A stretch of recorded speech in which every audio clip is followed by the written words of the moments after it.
So, believe it or not, there is a methodology when it comes to hacking wireless. And when it comes to methodology, I am often reflective upon famous quote by a businessman whose name is Mr. Barnes, who often says, and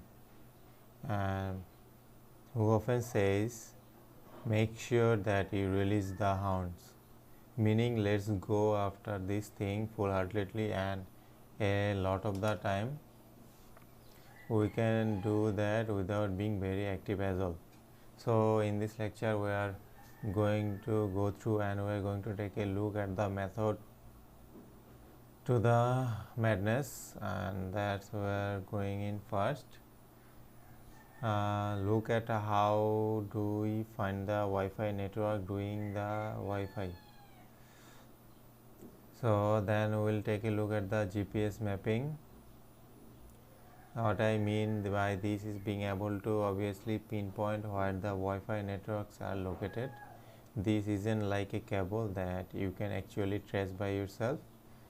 So we need to have some types of way of marking this, then go through and take a look at some wireless analysis, followed by finally launching the attacks and against the network, and finally going through the cracking the encryption. Now if you try to skip any of these methods within the methodology itself, you could possibly end up not being very successful in hacking the wireless network. So let's go to step 1. So Wi-Fi discovery is your first step in the methodology of hacking wireless network, and we always look at this in the same aspects that what we do in the standard network, that we need it to first to see what's going on around the environment itself. So if you remember from our previous lectures, one of those first steps that we go through is that process of footprinting or renaissance.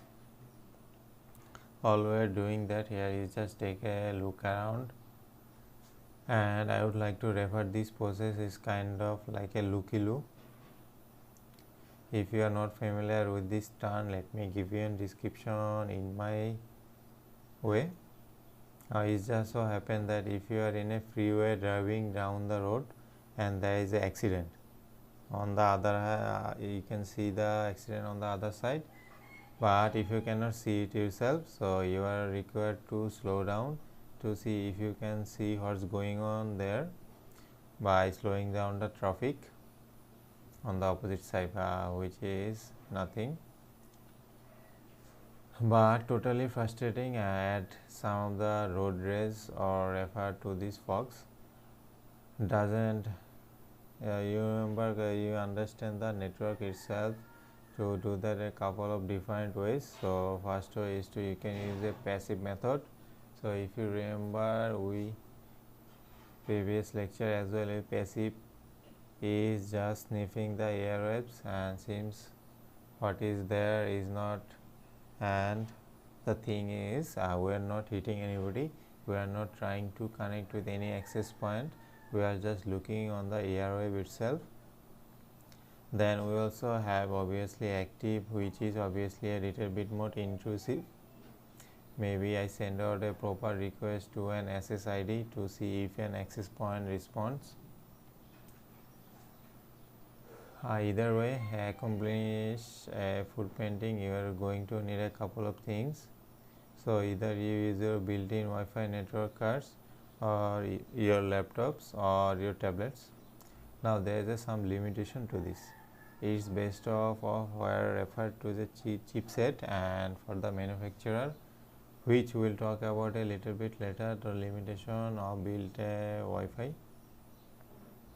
So it's not a very direction, it's like a 360 degree from a laptop itself, where I can start using external antennas to start pointing like a remembering antenna. I can hook that up with a Wi-Fi card and start pointing in different directions.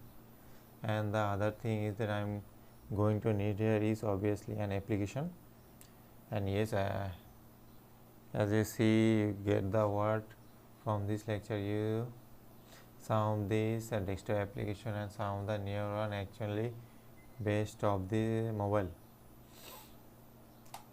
So some of the more common desktop application include Insider, which is an open source multi-platform Wi-Fi scanning software, and it will give you the attacker information such as proper channeling of wireless networks, signal strength, if the access point is filtered, and of course we can export the Wi-Fi GPS data out of an XML file that can use the Insider of a Google Earth. And another product that out is the called Net Server. That is again a network discovery tool that used to find the wireless access points in real time. This is a bit more GUI or GUI. As far as this interface concerned, it's a little prettier.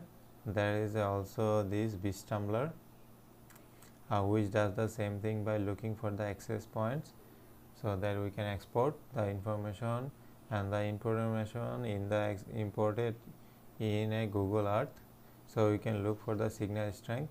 This product actually got its name when Microsoft released a correlating server tool, which would have been served at 08. So they had a new and net SH command that called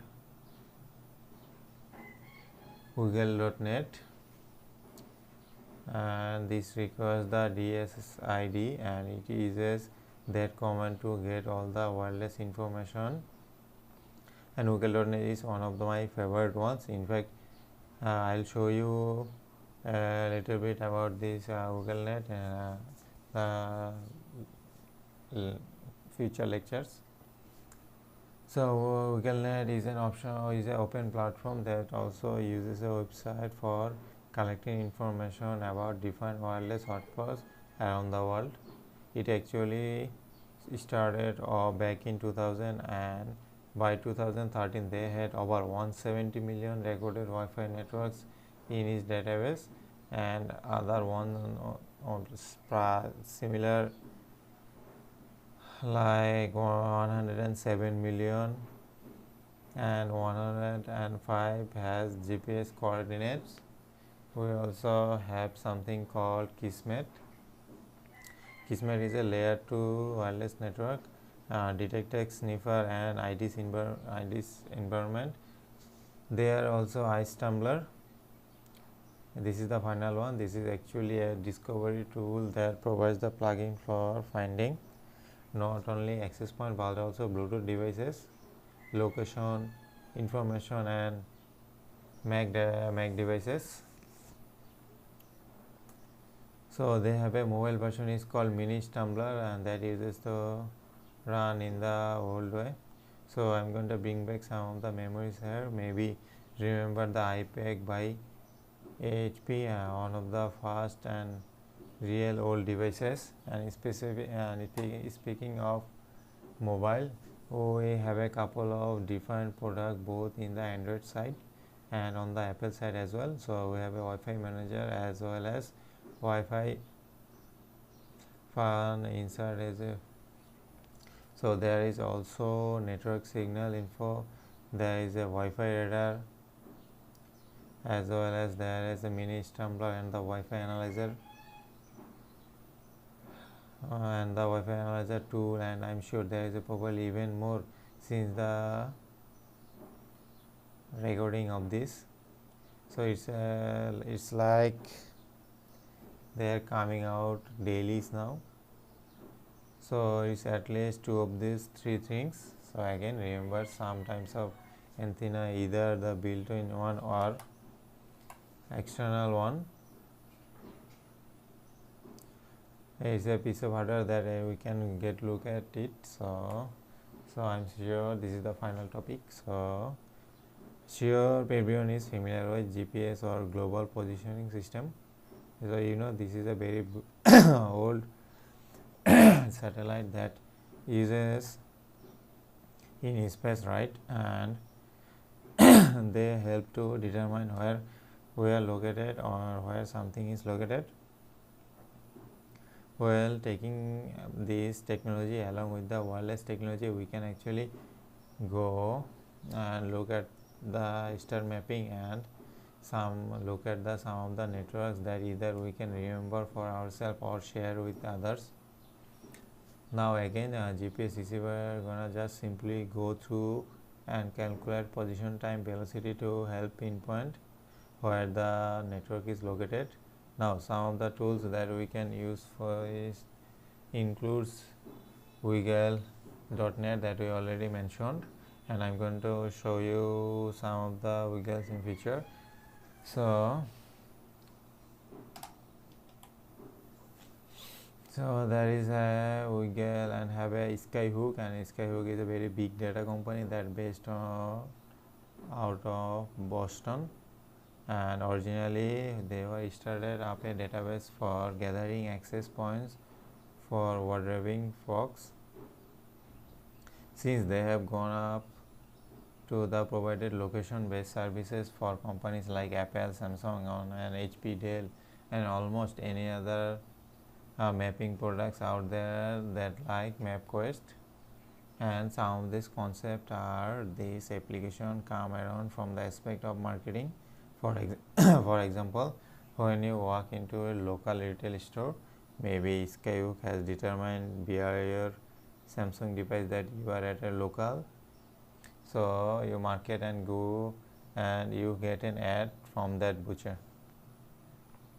But again, using this technology for evil, we can accomplish some interesting things. We can also have something called Wi-Fi, and so we find it a little bit simple problem that helps you to find the Wi-Fi hotspots.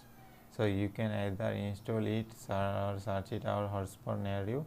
You can send out the information out there database. So you can also type an address where we are going to go to see if any Wi-Fi is going to available there for you as well. So this is the all basic summary of the GPS mapping and how it works.